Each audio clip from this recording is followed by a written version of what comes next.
सर्वांना माझा नमस्कार. जय हिंद, जय संविधान.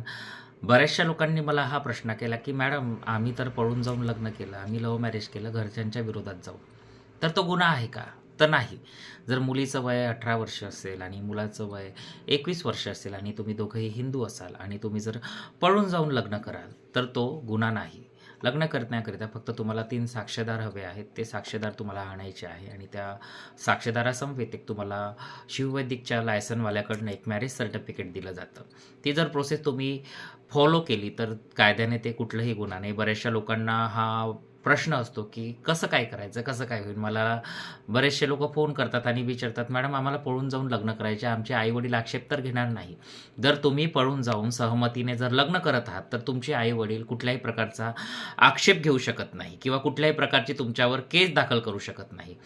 अशाच कायदेशीर माहितीकरिता माझ्या पेजला फॉलो करा आणि आवडलं तर नक्की शेअर करा.